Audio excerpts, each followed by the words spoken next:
करत करत अभ्यास ते जड़मती होत सुजान रसुरी आवत जात ते सिल पर परत निशान।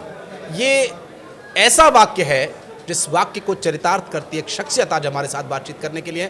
उन्होंने न सिर्फ लगातार संघर्ष किया बल्कि उस संघर्ष को एक परिणति बना दिया, लोगों के लिए उदाहरण बना दिया कि एक विचारधारा को पकड़कर अगर आप चलेंगे तो उसी क्षेत्र के लोग एक समय जो आपका विरोध कर रहे हैं आपके साथ आने को मजबूर होंगे। बाकी बातें इंट्रोडक्शन में समय न गवाते हुए सीधा उनसे बातचीत का सिलसिला शुरू करते हैं। हालांकि वो किसी परिचय के मोहताज नहीं है। हमारे साथ विवेक बंटी साहू हैं, छिंदवाड़ा लोकसभा सीट से सांसद। बहुत स्वागत है सर आपका। नमस्कार आशीष जी, बहुत बहुत धन्यवाद आपका। पहले तो बहुत बहुत शुभकामनाएं आपको। एक बहुत लंबा संघर्ष आपका रहा और पहली बार संसद में आपको बोलने का मौका मिला। छिंदवाड़ा सागर रेल लाइन पर आपने बात रखी। अब क्या उम्मीद करते हैं कि जो एक टॉपिक जो लंबे समय से कोई उठाने वाला संसद में नहीं था, अब ये विषय संसद में पहुंचा है तो अब इसका हल भी निकलेगा? जी धन्यवाद आशीष जी। मैं धन्यवाद देना चाहता हूँ हमारे प्रधानमंत्री जी का, अपने दल भारतीय जनता पार्टी का और माननीय अध्यक्ष जी का कि मुझे संसद में कल बोलने का अवसर मिला। और निश्चित तौर पर जो छिंदवाड़ा नरसिंहपुर सागर से लेकर के झांसी की रेलवे लाइन की मैंने बात किया हूँ, ये आज समय के हिसाब से बहुत आवश्यक है। जिस तरीके से दक्षिण से उत्तर को जोड़ने वाली जो रूट है, नागपुर से भोपाल होते हुए ग्वालियर होते हुए, और जो रूट का हम लोगों ने ऑप्शन दिया है छिंदवाड़ा से नरसिंहपुर और सागर होते हुए, तो इसकी दूरी लगभग 120 किलोमीटर कम पड़ेगी। तो रेलवे का भी हज़ारों करोड़ रुपए बचेगा, जो यात्री हैं उनका समय बचेगा और निश्चित तौर पर जो ट्रैफिक वहाँ पर उस रूट में जितना है वहाँ से ट्रैफिक भी कम होगा। तो इससे रूट से बनने से छिंदवाड़े में डेवलपमेंट होगा, नरसिंहपुर का डेवलपमेंट होगा और सागर का डेवलपमेंट होगा और विकास होगा। मेरा मुद्दा पहले से ही रहा है कि छिंदवाड़े का विकास हो, छिंदवाड़ा आगे बढ़े और छिंदवाड़ा जो देश में आज दुनिया में आज हमारे देश में जो विकास की गति बढ़ रही है तो छिंदवाड़ा भी उसमें शामिल हो। तो कल मुझे अवसर मिला रेलवे के संशोधन बिल में अधिनियम बोलने का और कल मैंने उसमें वहाँ पर यह अपनी बात भी रखी। तो अभी क्या कमी थी, अब तक क्यों नहीं ये विषय उठाया जा पा रहा था? क्योंकि लगातार कमलनाथ जी जीत कर आ रहे थे और एक प्रखर वक्ता भी हैं और बहुत पुराने कद्दावर नेता भी हैं कांग्रेस पार्टी के। इसके बाद भी ये बात क्यों नहीं संसद में उठ पा रही थी? देखिए, कमलनाथ जी लंबे समय केंद्र में मंत्री रहे, बड़े बड़े विभागों के मंत्री रहे, मध्य प्रदेश के मुख्यमंत्री भी रहे, लेकिन छिंदवाड़े की जनता ने जितना कमलनाथ जी को दिया, नाम, पैसा, शोहरत, वो उन्होंने कभी छिंदवाड़े को लौटाया नहीं। वो और उनके परिवार को इतना लंबा समय, लगभग 44 साल से प्रतिनिधित्व रहे हैं। 44 सालों से छिंदवाड़े ने उनको आशीर्वाद दिया, उनको जितवाया, लेकिन उन्होंने छिंदवाड़ा को कभी इतना दिया नहीं। वो सांसद रहते हुए, मुख्यमंत्री रहते हुए इस मुद्दे को उठा सकते थे। केंद्र में जब उनकी सरकार थी तब वो कर सकते थे। बनिस्पत कमलनाथ जी ने तो कई वर्षों तक के छिंदवाड़ा नागपुर की जो रेलवे परियोजना है जिसको ब्रॉडगेज होना था उसको रोक करके रखा, वो होने नहीं दिया। तो ये दुर्भाग्य था कि जो जनप्रतिनिधि थे कभी छिंदवाड़े के विकास के मुद्दे को नहीं उठाते थे, लेकिन छिंदवाड़े के पांडुना मेरा जो संसदीय क्षेत्र है, यहाँ की जनता ने अपने बेटे को, अपने भाई को आशीर्वाद दिया। तो मेरी जिम्मेदारी है कि इन मुद्दों को उठाऊं और छिंदवाड़े के विकास में हम लोग काम करें। बहुत लंबा संघर्ष रहा, बहुत लंबा समय लगा। जिलाध्यक्ष से आपकी शुरुआत हुई, फिर निगम के चुनाव, विधानसभा के चुनाव, लोकसभा के चुनाव। विवेक जी, लगातार आपको हार मिल रही थी और इतनी हार मुझे लगता है कि अच्छे बड़े बड़े योद्धाओं को धराशायी कर देती है, गिरा देती है, लेकिन आप लगे रहे। उसके पीछे कोई खास मोटिवेशन थी आपके कि इस क्षेत्र की जनता का या किसी ऐसे व्यक्ति का आपके सिर पर हाथ था कि आपने ये इतनी बड़ी जीत हासिल की? देखिए, मेरे लिए कोई पद महत्वपूर्ण नहीं रखता। मेरे मन में और दिल में और दिमाग में, मैं राजनीति में ही इसलिए आया कि लोगों की सेवा कर सकूं। हमारा छिंदवाड़ा पांडुना जो संसदीय क्षेत्र है, यहाँ पर लगभग 38% आदिवासी भाइयों बहनों की संख्या है और कांग्रेस ने, कमलनाथ जी ने इनको हमेशा वोट बैंक के रूप में उपयोग किया। आदिवासियों का जीवन स्तर सुधरे इसके लिए काम नहीं किया, हमारे ज़िले के गरीब लोगों को आगे बढ़े इसके लिए काम नहीं किया। जैसा मैंने पहले कहा कि उन्होंने कभी किसी मुद्दे को, छिंदवाड़े के विकास को नहीं चुना। कोई बड़े उद्योग धंधे छिंदवाड़े में स्थापित हुए इसके लिए काम नहीं किया। तो मेरा यही उद्देश्य था राजनीति में आने के पीछे भी कि गरीबों के काम आ सकूं, दीनहीनों के काम आ सकूं, लोगों की मदद कर सकूं। और छिंदवाड़ा मेरी जन्मस्थली, कर्मस्थली है, तो भावनात्मक रूप से मैं छिंदवाड़े का विकास चाहता हूं। लेकिन ना कमलनाथ जी ना उनके परिवार के किसी की सदस्य की जन्मस्थली छिंदवाड़ा नहीं थी, तो वो छिंदवाड़े को पॉलिटिकल फैक्ट्री के रूप में उन्होंने छिंदवाड़े का उपयोग किया। उनकी भावनात्मक रूप से कभी छिंदवाड़े से उनका जुड़ाव नहीं रहा।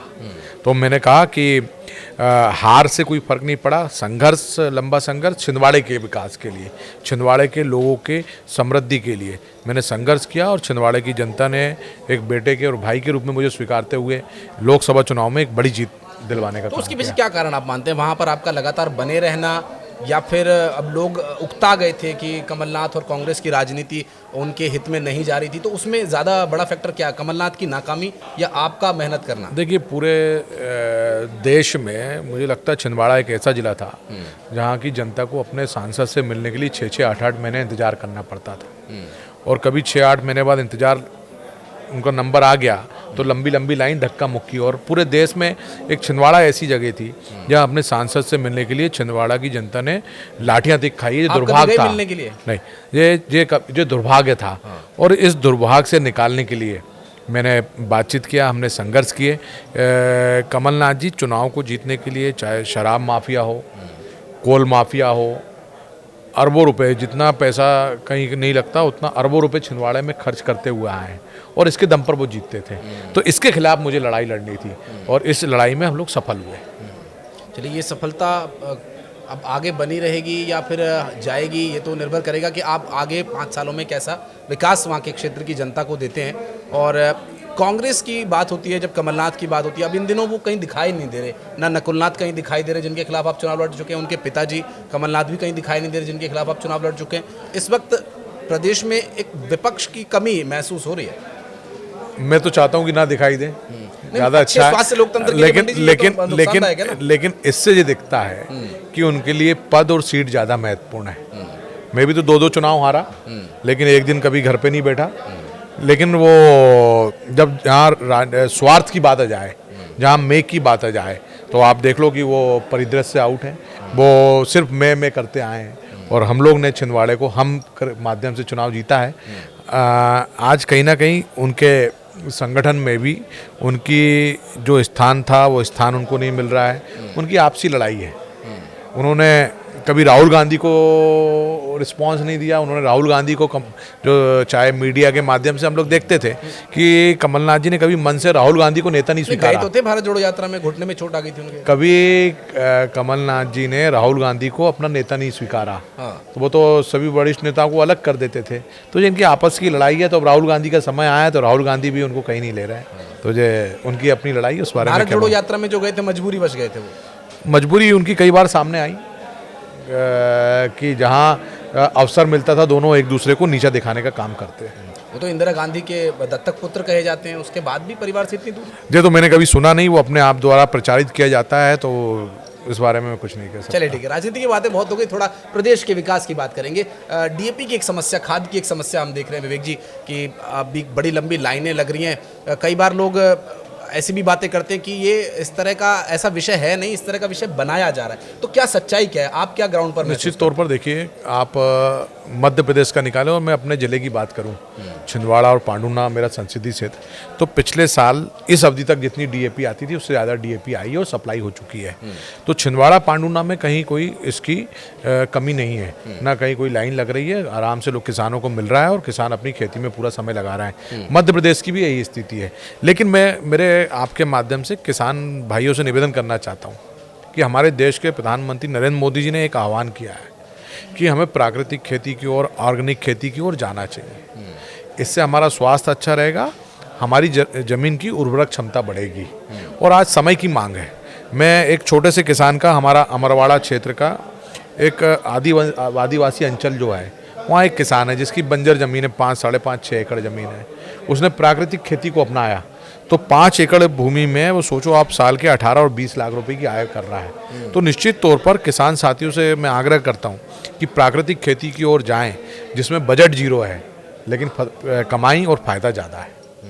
तो इसके लिए कोई प्लान, कोई उदाहरण? हाँ, मैंने उदाहरण बताया, और इसको लेकर के तो सरकार बहुत बड़े स्तर पे काम कर रही है। किसान फैमिली से आते हैं। हाँ बिल्कुल, हम लोग भी खुद कर रहे हैं। मैंने खुद ने प्राकृतिक खेती अभी जो है उसमें कुछ एरिया प्राकृतिक, थोड़ा एरिया शुरुआत करना। एकदम से मैं नहीं कहूँगा कि आप पूरी जितनी खेती उसमें थोड़ा, अगर आपके पास 5 एकड़ ज़मीन है तो 2 एकड़ से शुरुआत करें। हमने भी इसी तरीके से करी है।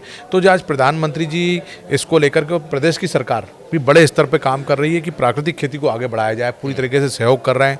जो गौमूत्र से जो हमारा बनता है, उसमें गौमूत्र और गुड़ से जो खाद से ज़्यादा उसमें उर्वरक क्षमता रहती है, तो उसका लाभ आज किसान ले रहे हैं और बड़ी संख्या में लोग प्राकृतिक खेती की ओर जा रहे हैं। प्राकृतिक खेती की ओर जाएँ, ऑर्गेनिक खेती की ओर जाएँ, इससे हमारा शरीर भी स्वस्थ रहेगा और ज़मीन की उर्वरक क्षमता भी बढ़ेगी। निश्चित रूप से। और कुछ एक विषय ऐसे भी हैं भाई साहब, जब हम देखते हैं अभी इस वक्त प्रदेश में, उत्तर प्रदेश की अगर हम बात करें तो संभल में एक समस्या बहुत बड़ी चल रही है, जहाँ पर एक मस्जिद को मंदिर होने का दावा किया जा रहा है और उस पर कई हिंसक घटनाएं भी हुई हैं। हालांकि उसकी जांच चल रही है, कौन उसके पीछे है, क्या है विषय, लेकिन उसके विषय को लेकर कई बयान सामने आ रहे हैं। अभी हमने उत्तर प्रदेश के मुख्यमंत्री योगी आदित्यनाथ को सुना, वो कह रहे हैं कि ये 500 साल पहले जो बाबर के सिपह सालारों ने किया था, ये उसी तरह के लोग संभल में भी हैं और वही बांग्लादेश में भी देखने को मिल रहा है। ये कैसे देखते हैं आप बतौर सांसद या बतौर एक कार्यकर्ता भाजपा के या बतौर भारतीय नागरिक होने के नाते, कैसे देखते हैं? देखिए, कोर्ट के आदेश पर वहाँ पर उसकी जांच पूरी चल रही थी। मैं तो ये कहना चाहता हूँ, देखिए, हिंदुओं ने, हम लोगों ने बहुत सहा है। हमारे लगभग 700 वर्षों तक मुगलों का राज रहा। इन्होंने हमारे हर मंदिर को क्षति पहुँचाने का काम किया है। अयोध्या में हुआ, भगवान राम की जन्मस्थली में मस्जिद बना दिया, बाबरी मस्जिद बना दिया। ये पूरे देश में हमको देखने को मिलता है। और ये आज अगर उसकी जांच हो रही है तो क्या समस्या होना चाहिए? भाई, जांच हो जाएगी। अगर मंदिर है तो मंदिर रहेगा, और अगर आपकी मस्जिद है तो कोई, कभी देश में इतनी अच्छी कानून व्यवस्था है कि मस्जिद को कोई तोड़ नहीं सकता। लेकिन अगर मंदिर तोड़ करके वो किया गया है तो हिंदुओं का भी हक है, और इतना लंबे वर्षों तक के हिंदू ने सहते हुआ आया है। तो आज आवश्यकता है कि उसका पानी, दूध का दूध और पानी का पानी हो जाए। लेकिन संभल में जिस तरीके से कानून व्यवस्था बिगाड़ने का काम किया गया, वहाँ तो जो जांच हो रही थी सीधे अधिकारी लोग जाकर कर रहे थे, लेकिन जो माहौल बिगाड़ने का काम किया गया है वो वाकई में निंदनीय है। और निश्चित तौर पर जो हमारे मुख्यमंत्री जी ने कहा है कि जो दंगा फैलाने वाले लोग हैं उनके पे कड़ी कार्रवाई होना चाहिए, और निश्चित तौर पर उसमें कार्रवाई होना चाहिए। राहुल गांधी कह रहे हैं कि पीड़ितों से मिलने नहीं दिया जा, बहन जी प्रियंका गांधी वाड्रा के साथ उन्हें गाजियाबाद बॉर्डर पर ही रोक दिया गया। राहुल गांधी जी के दो दृष्टिकोण रहते हैं। अगर जिस प्रदेश में उनकी सरकार है, अगर वहाँ कोई घटना होती है तो वो उनके कान में जूं नहीं रेंगती, और उनको के बारे में, चाहे वो राहुल जी हों चाहे प्रियंका जी हों, लेकिन जहाँ ऐसी घटनाएं हों वो तुरंत चले जाते हैं। उनको तो वो लीडर ऑफ अपोजिशन है, उनमें गंभीरता होनी चाहिए। संसद चल रही है, संसद में रहना चाहिए, वहाँ अपनी बात को रखनी चाहिए, आवाज़ उठानी चाहिए। एक तो आप संसद में काम नहीं होने दे रहे हैं। संसद की जो प्रक्रिया होती है आज, उसमें देश के लोगों के टैक्स का, खून पसीने का पैसा उसमें जा रहा है। आप संसद नहीं चलने दे रहे हैं, और वहाँ पर जाकर के आप अराजकता फैलाना चाहते हो। कल आपने देखा कि 5 घंटे ट्रैफिक जाम हो गया, लोगों को कितनी परेशानी हुई। ये अपनी राजशाही और जो इनके अंदर एक कूट के भरा हुआ है कि हम ही सब कुछ हैं देश के, इनके मन में जो है कि हम ही सब कुछ चला सकते हैं, तो अब ये नहीं चलने वाला है। आज तो देश के कितने राज्यों ने और पूरे देश की जनता ने दिखा दी कि अब इनका कहीं कोई स्थान नहीं है, ना इनकी विचारधारा बची है, ना इनके काम करने का बचा है। देश की जनता तो भारतीय जनता पार्टी को मौका अवसर दे रही है। देश की जनता मोदी जी पे विश्वास रखती है और मोदी जी के रूप में देख रही है कि अगर देश को कोई आगे बढ़ा सकता है तो मोदी जी बढ़ा सकते हैं। आपने संसद में काम का जिक्र किया, तो अखिलेश यादव और नगीना लोकसभा से एक सांसद हैं, चंद्रशेखर आज़ाद, भीम आर्मी आज़ाद समाज पार्टी उनकी कोई है, तो वो कह रहे हैं कि संभल विषय पर चर्चा ही नहीं हो रही संसद में, और चर्चा ही नहीं करने देना चाह रहे। देखिए, संसद के भी नियम कायदे कानून है।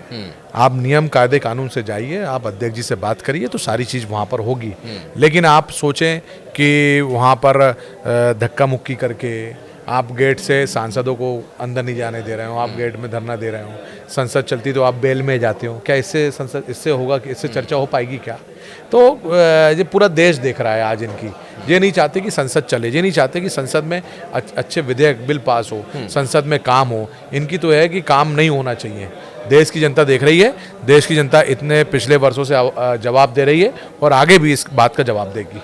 भाई साहब, ब्रिटेन में अभी संसद चल रही थी, वहाँ पर बांग्लादेश में जो हिंदुओं के साथ हो रहा है उस बर्बरता की चर्चा हुई। हमारी संसद में भी विषय कौन उठाएगा ये? जी, हमारी संसद में भी सांसदों ने आवाज़ उठाए हैं, प्रधानमंत्री जी ने वहाँ पर बातचीत की है, विदेश मंत्री जी बातचीत कर रहे हैं, और निश्चित तौर पर जो बांग्लादेश में आज हिंदुओं के साथ हो रहा है, आप देखिए पहले पाकिस्तान में हुआ, आज जहाँ जहाँ बांग्लादेश में जो घटना हो रही है उससे हर एक हिंदू, हमारे देश के एक नागरिक का दिल आहत है, और निश्चित तौर पर मोदी जी के भी उस घटना से दुखी हैं और आगे उसमें निश्चित तौर पर जो कदम उठा सकते हैं प्रधानमंत्री जी, अन्य नेता उसमें कदम उठाएंगे। कई कांग्रेसी नेताओं के सोशल मीडिया पे जब मैं पोस्ट पढ़ता हूँ वैसे, तो मैं उसमें देखा मैंने कि वो एक कोट किया जा रहा है कि बीजेपी जब से सत्ता में आई है तब से ये सब चीज़ें ज़्यादा हो रही हैं। तो बांग्लादेश में जो हिंदुओं के खिलाफ हो रहा है, क्या उसमें भी बीजेपी कहीं ना कहीं परोक्ष या प्रत्यक्ष रूप से कोई जिम्मेदारी तय करती है? जब आप देखिए कि जब आज़ाद देश आज़ाद हुआ था उस समय पाकिस्तान में जितने हिंदू थे, आज क्या उतने बचे हैं क्या? नहीं, बहुत कम हो गया। क्या 10 साल में ही सब कुछ हो गया? अगर उस समय कांग्रेस की सरकारों ने कदम उठाई होती तो यह स्थिति नहीं आती। कांग्रेस ने तो वहाँ हिंदू कटे, हिंदुओं के साथ अत्याचार हुए, हमारी बहनों के साथ अत्याचार हुए, कभी कांग्रेस ने एक वक्तव्य सामने नहीं आया। लेकिन हाँ, मुझे गर्व है कि हम ऐसे प्रधानमंत्री जी के नेतृत्व में काम कर रहे हैं। ऐसे प्रधानमंत्री जी ने जहाँ भी अगर हिंदुओं के ऊपर घटना होती तो बात होती है, और जो कानून की बात हुई थी वो कानून उन्होंने लागू किया। और निश्चित तौर पर आज जो पाकिस्तान में हिंदुओं की संख्या कम हुई है, बांग्लादेश में कम हुई है, कांग्रेस की सरकार ने कभी उसमें कदम नहीं उठाया, लेकिन आज हमारी सरकार उसमें कदम उठा रही है। आचार्य प्रमोद कृष्णम पहले कांग्रेस के नेता थे, अब बीजेपी के सदस्य हैं, और उन्होंने राहुल गांधी को लेकर कहा कि राहुल गांधी बांग्लादेश क्यों नहीं जा रहे हैं, संभल जाने की कोशिश क्यों कर रहे हैं? क्या राहुल गांधी को बांग्लादेश जाना चाहिए? क्यों नहीं? देखिए, जो आचार्य जी भाजपा के साथ आए हैं, भाजपा की विचारधारा को वो स्वीकारा है। जो राष्ट्रवादी होगा, जो देश के लिए सोचेगा, वो भारतीय जनता पार्टी से जुड़ेगा ही जुड़ेगा। आप बताइए, राहुल गांधी क्यों नहीं बोलते बांग्लादेश में हिंदुओं पर अत्याचार हुआ, कनाडा पे हिंदुओं की हत्या हुई, उसमें क्यों नहीं बोला उन्होंने? देखिए, राहुल गांधी मुझे लगता है कि अर्बन नक्सलाइट जो होता है उस मानसिकता से काम कर रहा है। वो देश में अराजकता फैलाना चाहते हैं, वो देश में दंगे करवाना चाहते हैं, वो कभी नहीं चाहते कि देश आगे बढ़े। और आज तो हमारे संसद में निशिकांत जी ने बात कही कि जो विदेशी ताकतें जो चाहती है कि भारत की अर्थव्यवस्था ध्वस्त हो जाए, भारत में अगर कोई उद्योग घराना आगे बढ़ रहा है, दुनिया में आगे बढ़ रहा है, तो वो आगे नहीं बढ़ना चाहिए। तो पूरी निशिकांत जी ने और संदीप पात्रा जी ने उस विषय को रखा है।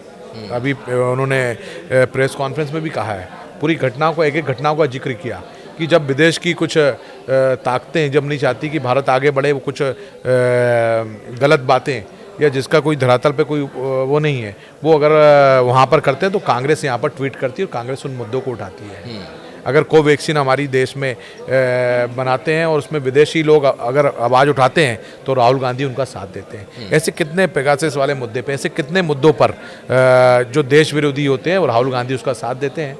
तो राहुल गांधी की मानसिकता आप देखिए, और मुझे लगता है कि निश्चित तौर पर वो देश को आगे नहीं बढ़ने देना चाहते। मोदी जी ने तो करके दिखाया, जो जब राहुल गांधी जी की सरकार थी तब हम 14वें नंबर में थे अर्थव्यवस्था में। इन 10 वर्षों में आप देखिए कितना बड़ा परिवर्तन हुआ, आज हम 5वें नंबर में आ गए और बहुत जल्द टॉप 3 में आएंगे। तो जो इन लोग को पच नहीं रहा है, और निश्चित तौर पर इन लोग को कहीं अभी जांच भी हो रही है, बहुत सारी जांचों में सामने भी आया कि इनकी फंडिंग जो होती है विदेश से होती है। ये विदेशी फंडिंग को लेकर के आए हैं। और चाणक्य ने भी कहा है कि विदेशी माँ से जन्म लिया वो पुत्र कभी उस देश के भले के बारे में नहीं सोच सकता है। और राहुल गांधी जी भी वही करके उस बात को चरितार्थ करते हुए दिखा रहे हैं। और संविधान का भी हिस्सा कुछ देशों में ये कानून भी है, और मुझे अच्छे से याद नहीं है, लेकिन शायद हमारे संविधान में भी ऐसा कुछ है प्रावधान। हालांकि वो नागरिकता का भी एक इशू ज़रूर आया था, राहुल गांधी की नागरिकता को लेकर भी चर्चा चल ही रही है। बहरहाल ये एक विषय, ऐसे विषय जिस पर कि हम बात करेंगे तो पूरा दिन निकल जाएगा, और मुझे लगता है कि विवेक जी का कोष भी खत्म नहीं होगा। लेकिन कुछ एक विकास की बात हम करें, कुछ एक सृजनात्मक अगर हम बात करें तो अभी आपने अपने क्षेत्र में कुछ इनिशिएट किया, जिससे सांसद बनने के बाद आप जब पहले थे तो समाज सेवा थी, तो हर एक व्यक्ति से आपका मिलना होता था। आप बता रहे कि लोकल ग्राउंड पर जाकर, गाँव में जाकर के आप लोगों से मिलते थे। अब आपके हाथ में पावर है, अब आपके हाथ में एक ऐसी शक्ति जनता ने दी है कि आप निर्णय ले सकते हैं। तो उसके सांसद बनने के बाद आपने कोई ऐसा निर्णय लिया, कोई? हाँ, बिल्कुल। मैंने सांसद बनने के बाद सबसे पहला यह काम किया कि एक अभियान प्रारंभ किया, मेरा गांव मेरा सांसद अभियान, जिसके माध्यम से मैं गांवों में जाता हूं। गांवों में जो लोग रहते हैं, देखिए 80% समस्याएं जो होती है जी, अगर उसको सुन लिया जाए और वहाँ अधिकारियों से चर्चा करके बात की जाए तो तुरंत वहीं समस्याओं का समाधान हो जाता है। इस उद्देश्य से मेरा गांव मेरा सांसद अभियान मैंने प्रारंभ किया, और गांवों में जाकर के वहीं बात चौपाल लगा करके उनसे बातचीत करके उन समस्याओं को हल करने का काम किया। दूसरा, हम लोग ने अभी प्रयास किया, हमारे देश के यशस्वी प्रधानमंत्री नरेंद्र मोदी जी के जन्मदिवस 17 सितंबर से प्रारंभ होकर के हमने स्वास्थ्य शिविर की एक श्रृंखला आरंभ की है, जो 25 दिसंबर तक चलेगी, जो हमारे पूर्व प्रधानमंत्री पंडित अटल बिहारी वाजपेयी जी की जन्म जयंती तक रहेगी। तो इन 100 दिन का, बीच में 100 दिनों का गैप है। इन 100 दिनों में हम लोग गाँवों में जा कर के बड़े बड़े स्वास्थ्य शिविर का आयोजन कर रहे हैं, जिसके माध्यम से छोटी मोटी बीमारियां वहीं पर जांच हो जाए। प्रदेश सरकार के द्वारा 42 ऐसी बीमारियां जिसकी निःशुल्क जांच होती है, चाहे शुगर हो, बीपी हो, मलेरिया हो, डेंगू हो, ऐसी 42 बीमारियों की जांच ऑन स्पॉट तुरंत वहीं पर हो जाती है, वो उसको करते हैं। दूसरा, हमारा ज़िले में आदिवासी भाइयों बहनों की बड़ी संख्या है, लगभग 38% है। तो आदिवासी भाइयों बहनों में एक बीमारी जो सिकल सेल की बीमारी है, वो सिकल सेल की बीमारी ज़्यादातर देखने पे आती है। तो सिकल सेल की बीमारी जिस परिवार में होती है, वो परिवार ही जानता है कि उसकी क्या समस्याएं हैं। तो जब प्रधानमंत्री जी ने हमारा संकल्प लिया है कि जब आज़ादी के 100 वर्ष पूर्ण हो जाए 2047 के पहले, उसके पहले हमको सिकल सेल की बीमारी हमारे देश में समाप्त करना है। तो उसमें सबसे, अगर समाप्त करना तो सबसे पहले उसमें मरीजों की जांच हो जाए, कौन से मरीज हैं, उसके बाद उनको इलाज प्रॉपर वे में हो। सरकार उनको निःशुल्क ब्लड उपलब्ध करवाती है। तो बेचारे गांव के लोग शहर में आते हैं और दलालों से ब्लड खरीद लेते हैं। तो मैं जाकर के उनको जन जागरण का भी काम करते हैं कि सरकार के द्वारा आपको निःशुल्क ब्लड दिया जा रहा है। साथ ही साथ इस बारे में जन जागरण की भी आवश्यकता है। देखिए, सिकल सेल की बीमारी, हम लोग शादियां होती है तो कुंडलियां मिलाते हैं, लेकिन आज आवश्यकता है कि हम लोग ब्लड टेस्ट भी करवाएं। और ब्लड टेस्ट करवाने में अगर दो सिकल सेल से पीड़ित 2 लोगों की शादी होगी तो निश्चित तौर पर जो बच्चे होंगे वो भी सिकल सेल से पीड़ित होंगे। अगर एक व्यक्ति सिकल सेल से पीड़ित हो और एक सामान्य हो तो ठीक है, आगे ट्रीटमेंट के हिसाब से फिर आगे बच्चे सिकल सेल से पीड़ित नहीं हो सकते हैं। तो आज आवश्यकता भी है, शादी हो रहे हैं, हम कुंडली मिलाएं, वो चलता है, पर हमारी परंपरा है, रिवाज है, लेकिन साथ में ब्लड टेस्ट भी हम लोग करवाएं। तो यह सब चीज़ें मैं स्वास्थ्य शिविर के माध्यम से कर रहा हूँ।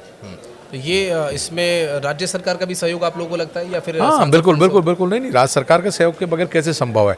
हमारी सरकार के माध्यम से हम लोग दवाइयाँ निःशुल्क दे रहे हैं, डॉक्टर्स रहते हैं। तो हमारे प्रदेश के यशस्वी मुख्यमंत्री डॉक्टर मोहन यादव जी बहुत बड़े दिल वाले हैं और वो तो चाहते हैं कि ऐसे काम होना चाहिए।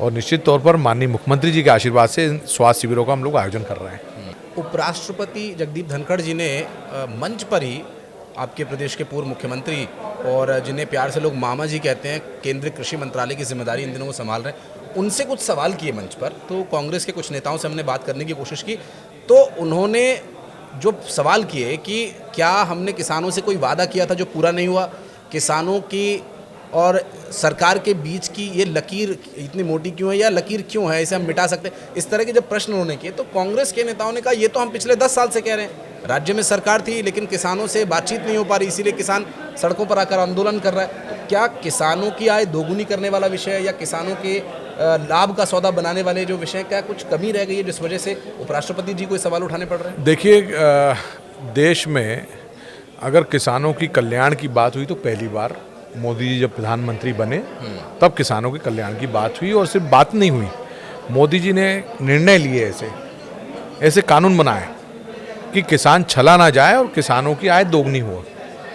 उसमें आप देखिए, सबसे पहला बड़ा कदम, देश के 12 करोड़ से अधिक किसानों को किसान सम्मान निधि देकर के मोदी जी सम्मानित करने का काम कर रहे हैं।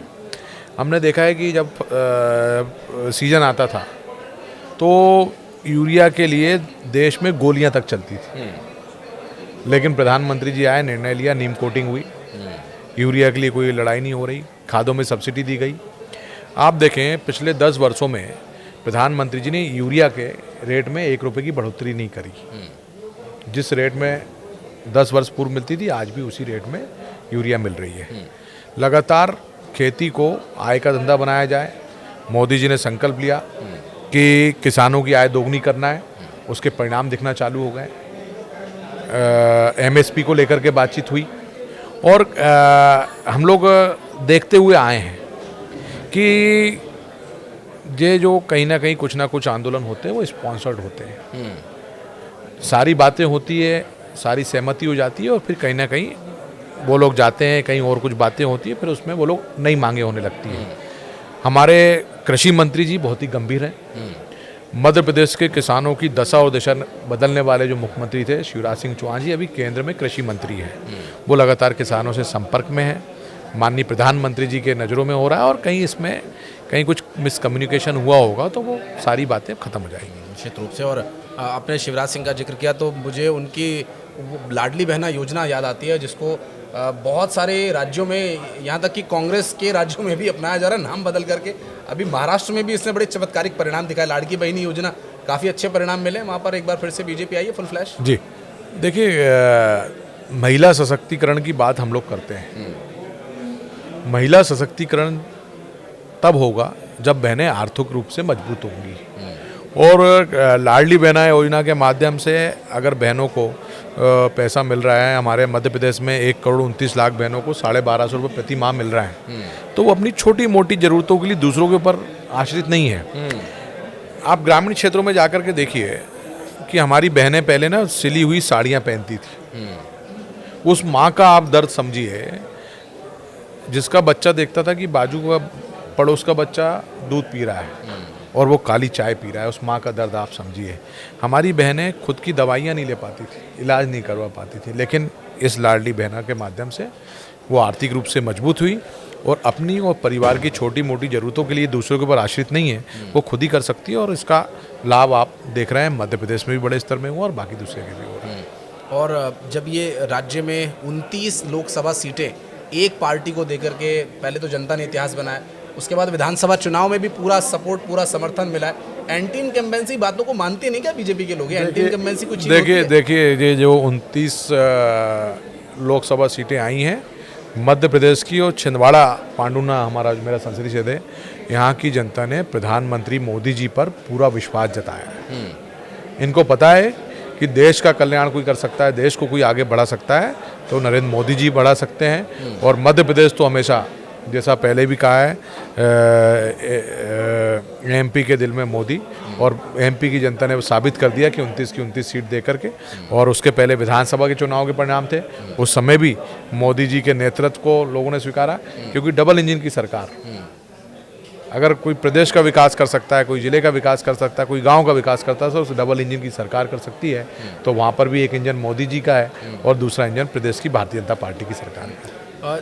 इस बारे में बात हो रही है, मैं देख रहा हूँ महाराष्ट्र में और मध्य प्रदेश में झंडे उखड़ गए, इतिहास बदल गए, रिकॉर्ड टूट गए, लेकिन रामनिवास रावत हार गए। बड़ा दुख हुआ उन्हें, आज इस्तीफा भी दिया उन्होंने। देखिए वहाँ का जो था, हमारे लिए हमेशा वो सीट चुनौतीपूर्ण सीट रही है। हाँ। लेकिन एक अच्छी बात है कि हमको हर बार से ज़्यादा वोट मिले, बढ़कर के वोट मिले। हार पे निश्चित तौर पर समीक्षा होती है और हम समीक्षा करेंगे और उसमें जो भी बातें सामने आएगी उसमें और आगे सुधार किया जाएगा।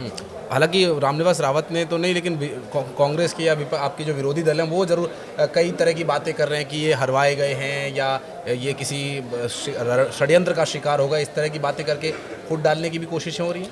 देखिए भारतीय जनता पार्टी, हम लोग, अगर हमारा एक छोटा सा कार्यकर्ता अगर चुनाव में सरपंच का चुनाव लड़ता है या पार्षद का चुनाव लड़ता है तो पूरी पार्टी उसके लिए काम करती है। कांग्रेस के पास कहने के लिए कुछ है ही नहीं, इसलिए वो ऐसी बात करते हैं। जो मध्य प्रदेश में और देश में हमारी जीत हुई है, मध्य प्रदेश में जो हम 29 की 29 और प्रदेश में सरकार बनाए, उसके पीछे हमारी एकता भी थी। पूरे नेता ने एक लाइन पे चलते हुए मोदी जी के नेतृत्व में भारतीय जनता पार्टी के झंडे के नीचे काम किया और जीत के लिए काम किया, तो ये परिणाम थे। कांग्रेस तो हमेशा टुकड़ों में कहीं इधर इधर गुट में बटी है, अब वो उनके पास इसके अलावा और कोई कहने की बातें नहीं है। ज़्यादा समय नहीं, लेकिन भाई साहब मुझे करीब 12-13 साल हुए मध्य प्रदेश की पॉलिटिक्स को नज़दीक से देखते हुए। विवेक बंटी साहू को मैंने देखा, बहुत अकेले उन्होंने चुनाव लड़ा। बहुत बड़े बड़े नेता या बहुत बड़े बड़े चेहरे उनकी पार्टियों में, रैलियों में नहीं आते थे, वो जगह जगह जाकर प्रचार करते थे। तो उस बात का, हालांकि इस बार पूरी भरपाई हो गई है, तो क्या बड़े चेहरे आकर के प्रचार करें इसलिए ज़रूरी है? जैसा कि अब रामनिवास रावत का विषय उठता है तो कई लोगों ने ये सवाल उठाए कि बड़े नेताओं को नहीं बुलाया गया, इस वजह से ये हार हो गई। ज्योतिरादित्य सिंधिया नहीं आए, उनका ये भी कहना था कि हमें अगर वहाँ मौका दिया जाता या पार्टी की तरफ से आदेश होता तो हम जाते। मैं तो भाग्यशाली हूँ इस विषय में कि अभी लोकसभा चुनाव में हमारे देश के वरिष्ठ नेता गृह मंत्री जी माननीय अमित शाह जी का आगमन हुआ था। उन्होंने रोड शो किया था और 2 दिन पहले रोड शो हुआ था, उसने पूरा वातावरण बदल दिया। हमारे राष्ट्रीय अध्यक्ष JP नड्डा जी भी आए थे, उन्होंने भी सभा ली थी। मुख्यमंत्री जी तो लगभग 9 बार छिंदवाड़ा आए। ये एक कहना बेमानी होगी कि बड़े नेता आते हैं कार्यकर्ताओं के लिए। जैसा मैंने पहले कहा कि अगर हमारा पार्षद का भी चुनाव हो तो सारे नेता लग जाते हैं, क्योंकि वो भारतीय जनता पार्टी का कार्यकर्ता है। तो मैं तो सौभाग्यशाली हूँ कि मेरे चुनाव में सभी वरिष्ठ नेता आए। वहाँ पर भी मुख्यमंत्री जी 8-9 बार गए, प्रदेश अध्यक्ष जी गए और अन्य विभागों के मंत्री जी रहे। तो ये सब ऐसी कहने की बातें हैं। पार्टी सिर्फ भारतीय जनता पार्टी, जहाँ कार्यकर्ता को कभी अकेला नहीं छोड़ा जाता, पूरा राष्ट्रीय नेतृत्व या प्रदेश नेतृत्व साथ में लग जाता है। तो क्योंकि एक विचारधारा का यहाँ पर विषय है, एक विचारधारा को फॉलो करने वाले लोग हैं, इसलिए हर कोई सपोर्ट करता है। ये तो सब राजनीति की और सारी आपके सार्वजनिक जीवन की बात हो गई। कुछ निजी बातें अगर आप कंफर्टेबल हो तो मैं करूँगा। परिवार में समय मिलता है बात करने का, घर में बच्चियों से, बच्चियों की माता जी से, यानी आपकी जो अर्धांगिनी जिन्होंने हर मोड़ पर आपका साथ दिया? बिल्कुल। परिणाम के बाद व्यस्तता बढ़ गई है। मेरी बेटी एक कनाडा में पढ़ाई कर रही है, छोटी बेटी है, बेटा है। तो शाम के समय, रात में ही जब संसद से फ्री होकर के जाऊँ तभी बात हो पाती है। ये ज़रूर मेरे को कमी लग रही है कि परिणाम आने के बाद मैं उन्हें समय नहीं दे पा रहा। लेकिन मेरा पूरा परिवार तो छिंदवाड़ा ज़िला है, बड़ा ज़िला है, और उन्होंने मुझे अपने बेटे के रूप में और भाई के रूप में स्वीकारा है। तो मेरी जिम्मेदारी उनके भी प्रति है। तो दोनों तरह मैं अपनी जिम्मेदारी निभा रहा हूँ, छिंदवाड़ा पांडुना की जनता के प्रति भी और अपने परिवार के प्रति भी। और निश्चित तौर पर मेरा परिवार है, माता पिता हैं, भाई है, पत्नी है। और मैं सोचता हूँ कि अगर मैं आज जहाँ पहुँचा हूँ और छिंदवाड़े की जनता का सेवा कर पा रहा हूँ, तो उसमें सबसे बड़ा कारण, सबसे बड़ा जो साथ है वो मेरे परिवार का रहा। आपने देखा कैंपेनिंग में मेरी पत्नी, पिताजी, माताजी, भाई, मेरी बहनें बाहर से वो भी आई, उन्होंने भी साथ दिया। तो आज अगर आप राजनीति में आते तो उसके पीछे सबसे महत्वपूर्ण होता परिवार, और परिवार ने पूरी तरीके से मेरा साथ दिया। तो आपका भगवान की कृपा से बड़ा अच्छा भरा पूरा परिवार है। परिवार की बात हुई तो एक छोटा सा प्रश्न चलते चलते मुझे और ध्यान आ रहा है। अभी राष्ट्रीय स्वयंसेवक संघ के सरसंघचालक मोहन भागवत जी ने एक बात कही थी कि जो हम ये माइक्रो फैमिली वाला जो हम फॉर्मेट अगर जब तक हम नहीं छोड़ेंगे, घर में परिवार में कम से कम 3 से 4 बच्चे होने चाहिए। और इस बात का समर्थन पंडित धीरेन्द्र कृष्ण शास्त्री बाबा बागेश्वर ने भी किया। उनका ये कहना है कि क्वांटिटी नहीं, क्वालिटी पर फोकस कीजिए, एक हो पर कट्टर हिंदू हो। आप इत्तेफाक रखते हैं इस बात से? देखिए, अगर हमारा धर्म, हमारी संस्कृति, हमारी परंपरा है तो हमारा अस्तित्व है। हमारे धर्म के बगैर हमारा कोई अस्तित्व नहीं है। तो मैं तो यह मानता हूँ कि मेरा धर्म है तो मैं यहाँ पर बैठा हूँ। नहीं तो हमने देखा कि हमारे धर्म को, हमारी परंपराओं को नुकसान पहुंचाने के लिए कितनी बड़ी बड़ी ताकतों ने काम किया। तो मैं समस्त साथियों से निवेदन करना चाहता हूँ कि अपने धर्म की, अपनी परंपराओं, अपनी संस्कृति के लिए हमें काम करना चाहिए और अपने धर्म को कैसे मजबूत कर सके उसके लिए काम करना चाहिए। और मोहन भागवत जी ने जो बात कही, 3-4 बच्चे आज के देखिए, अगर भागवत जी कोई बात करते हैं तो बहुत अध्ययन करने के बाद वो बात कहते हैं, और मैं उसमें कोई बुराई नहीं मानता। और मैं खुद कहता हूँ, मेरे भी 3 बच्चे हैं, 2 बेटी 1 बेटा है। तो मैंने तो उनकी बात को स्वीकारा है। आगे ऐसी बात है। चलिए, ये बहुत अच्छी बात है कि कुछ बातों को आप अपने निजी स्तर पर भी रखें, कुछ बातों को समाज से धारण करें, कुछ अपने गुरुजनों से, कुछ अपने गुणीजनों से, और कुछ ऐसे लोगों से जो समाज में या देश में या प्रदेश में कुछ हासिल कर चुके हैं स्थान, या जिन्होंने अपने संघर्ष से कोई कीर्तिमान बनाया या कुछ एक छोटी प्रेरणा ही दी। तो थोड़े थोड़े ज्ञान हमेशा लेते रहना चाहिए। जैसा कि बंटी जी का भी कहना है कि लोग वो बहुत सौभाग्यशाली हैं। ये सौभाग्य ऐसे ही लोगों से आता है, आपके परिवार से आता है, आपके माता पिता, आपके भाई बहनों और पत्नी और बच्चों से आता है। तो ये सौभाग्य आपका भी बना रहे। विवेक जी, आपको भी बहुत बहुत शुभकामनाएं। धन्यवाद आशीष जी, बहुत बहुत धन्यवाद। आपने समय निकाला, इसके लिए बहुत बहुत धन्यवाद। और इस वादे के साथ आप इस पॉडकास्ट का हम यहाँ पर अंत करते हैं कि एक बार फिर हम आपको बुलाएंगे और आपको आना पड़ेगा। बिल्कुल आएंगे। Thank you. चलिए, बहुत बहुत धन्यवाद। Thank you.